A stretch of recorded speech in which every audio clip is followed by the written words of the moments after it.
Allez, cette question à présent, on parle souvent du bilan du président Macron, ça sera l'occasion de le faire sur les différents placements qui existent, l'immobilier, l'épargne, les placements sans risque, et de se projeter un petit peu en se disant, tiens, cette fin de quinquennat, est-ce qu'elle éventuellement elle pourrait être plus profitable aux actionnaires individuels? On en parle avec Christian Fontaine, bonjour. Bonjour David. Journaliste au magazine Le Revenu, déjà un petit coup de rétroviseur, rapidement quand même, parce que c'est important. On a des bourses qui sont hyper volatiles, ça on l'a vu. Marché immobilier, on va dire qu'il y a plusieurs marchés immobiliers en France, évidemment, et puis des placements sans risque qui rapportent de moins en moins parce que voilà, les taux d'intérêt baissent. Pour l'épargnant, on peut dire que jusqu'à présent, le quinquennat Macron, c'est pas facile? C'est je dirais un début de quinquennat, hein, c'est pas terminé. En tout cas, on a voulu faire au Revenu un bilan au bout de 2 ans, et c'est vrai que, je dirais, l'épargnant, notamment l'épargne populaire, a connu des heures meilleures. Alors, on peut commencer par seulement le livret A, le placement qui est le plus détenu en France. C'est vrai que le taux du livret A, comme le taux de son petit frère, le livret de développement durable et solidaire, n'a pas baissé depuis l'arrivée d'Emmanuel Macron au pouvoir. Simplement, comme vous le savez bien, l'inflation a, elle, augmenté. Et donc, du coup, le taux de rendement net de hausse des prix, ce qui compte, a baissé, c'est moins bon. C'est également valable pour, et vous en parlez souvent sur votre antenne, on en parle aussi souvent au Revenu, pour l'autre placement financier populaire, l'assurance vie dite en euros, qui a rapporté l'année dernière 1,8% avant prélèvements sociaux et fiscaux, qui correspond peu ou prou au niveau de l'inflation. Donc tout ça, c'est vrai que ce n'est pas extraordinaire. Bon, après, et puis à la bourse, mais bon, la bourse, c'est pas Emmanuel Macron qui fait le niveau de la bourse. Alors, c'est pas Emmanuel Macron qui fait le niveau de la bourse, c'est vrai. Ceci dit, c'est que tout de même un président pro-business, c'est tout de même un président qui a un discours très favorable à l'économie productive. Et lorsqu'on compare, alors de façon très empirique, en fait, des statistiques de date à date, mai 2017, mai 2019, bon, on remarque que le CAC 40, calculé hors dividende, est légèrement en baisse au 28 mai, moins 2,2%. Si on met les dividendes légèrement en hausse, c'est mieux que le DAX. C'est beaucoup moins bien que les bourses américaines qui, elles, sont autour de entre plus et 20 et plus 25%. Alors, si vous êtes forcément épargnant français et que vous nous écoutez, maigre consolation, si vous avez des plus-values boursières, vous serez moins taxé que sous l'ère Hollande, puisque vos plus-values boursières sont taxées, pour faire simple, à 30%, prélèvements sociaux inclus, alors qu'avant, on ajoutait vos gains à l'impôt sur le revenu. Transition est toute faite, justement, s'agissant des impôts. Il a tenu pour le coup ses promesses, le président, non? Alors, il a tenu ses promesses, tout à fait. En ce qui concerne la fiscalité des particuliers, bon, en gros, il y avait 4 ou 5 points mis en avant par le candidat Macron. Vous aviez la transformation de l'impôt sur la fortune en impôt sur la fortune immobilière, c'est fait. Vous aviez l'instauration d'une flat tax à 30% sur les gains de l'épargne, c'est fait. Vous aviez la suppression de la taxe d'habitation. Alors là, c'est fait par étapes uniquement et ce sera totalement fait en 2020 pour 80% des Français. Vous aviez un durcissement de la fiscalité sur l'assurance vie uniquement au-delà de 8 ans pour les gens qui ont plus de 150 000 € sur leur contrat. Hausse de la CSG aussi, sauf pour les petites retraites. Donc c'est vrai que sur le plan fiscal, ce qui avait été dit, ce qui avait été annoncé, a été voté par le Parlement. Ouais. Un petit mot, on l'a évoqué rapidement sur la bourse. Comment ont évolué les grandes classes d'actifs pour le coup depuis 2 ans?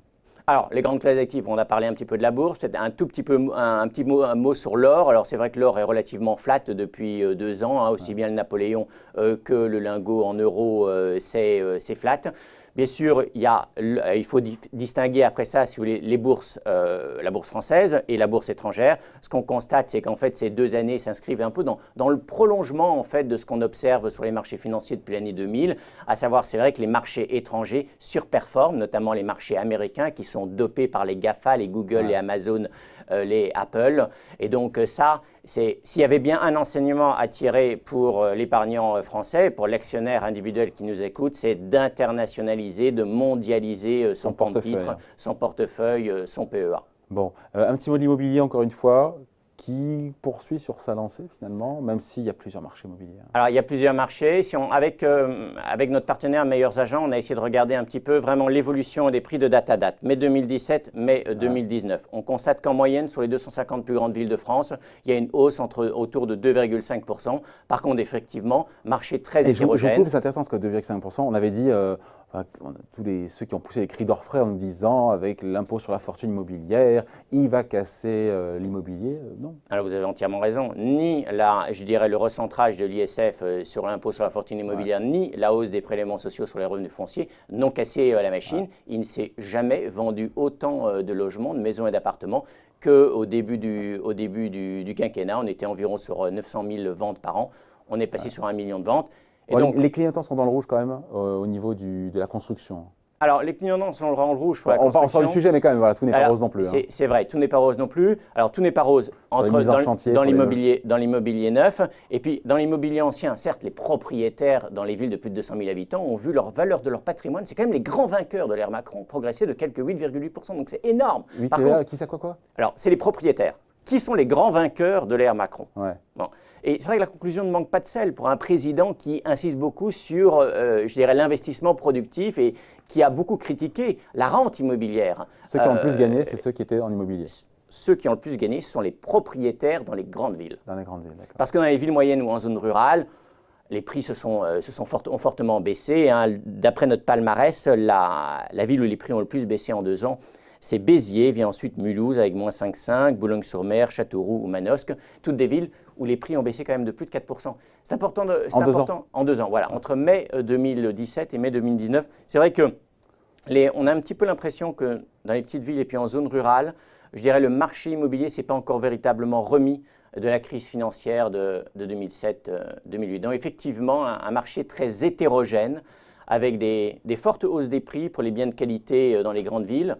On pourrait parler de Bordeaux, mais Bordeaux n'est pas la ville qui a enregistré les plus fortes hausses entre 2017 et 2019. C'est en fait les champions de l'ère Macron, en tout cas du début de l'ère Macron, c'est Nantes, Rennes et Lyon, avec des hausses supérieures entre 15 et 20%.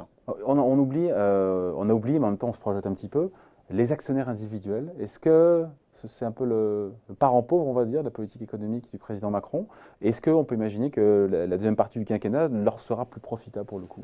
Alors, c'est vrai que l'environnement, notamment fiscal, est plutôt favorable, puisque d'abord la fiscalité sur le compte titre a plutôt baissé. Et puis dans le cadre de la loi Pacte, il y a eu réforme de l'épargne retraite, réforme de l'épargne salariale et autant de mesures, dispositions qui visent en fait à mieux orienter l'épargne des Français vers le placement bourse. Alors, ceci dit, c'est vrai, il n'y a pas que la fiscalité, il n'y a pas que les décisions gouvernementales qui, je dirais, peuvent entraîner une hausse de la valeur des actifs boursiers. Ce serait bien trop facile, entre guillemets. Mais c'est vrai qu'il y a quand même il y a des mesures qui ont été prises en faveur des actionnaires individuels. Maintenant, on verra pendant la seconde partie du quinquennat si elles produisent leurs effets et si les Français reviennent un tout petit peu vers le placement qui est quand même le placement le plus rentable. Oui. Depuis sur les 30, 40, 50 dernières années, c'est les actions. Même si on regarde sur 1 an, 2 ans, 3 ans, effectivement sur longue période, évidemment les actions l'emportent. Donc on donne quelle note au final au président sur ce…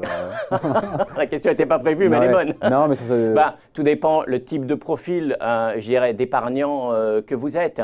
Le vrai problème pour l'épargnant français, l'épargne populaire qui est investie en placement sans risque, c'est le regain de l'inflation et la faiblesse des taux d'intérêt. Ouais. C'est vrai que ça, on le voit dans l'ensemble des pays européens et même au niveau mondial. Voilà. Donc c'est une ère, la période est difficile pour les épargnants, mais ce n'est pas dû uniquement, même pas dû du tout aux dispositions qui ont été prises depuis 2 ans. Ouais. On regarde 2 secondes la couverture, si on peut la voir, couverture cette semaine du revenu. Ah, les secrets de la vente à découvert, ça c'est bien ça. Qu'est-ce qu'il y a d'autre à lire? Écoutez, c'est un numéro varié, à la fois des papiers boursiers et puis des papiers un peu plus placement. On s'intéresse notamment à une classe d'actifs qu'on aime beaucoup au revenu, qui marche bien. C'est des trackers. Vous savez, c'est ces fonds indiciels cotés en bourse qui permettent de gagner aussi bien à la hausse qu'à la baisse. Voilà, ça fait partie un peu de ces secrets mis en avant dans le revenu qui est en vente cette semaine. Exactement. À lire donc dans le revenu hebdo. Merci beaucoup, Christian. Et merci à vous. Bye.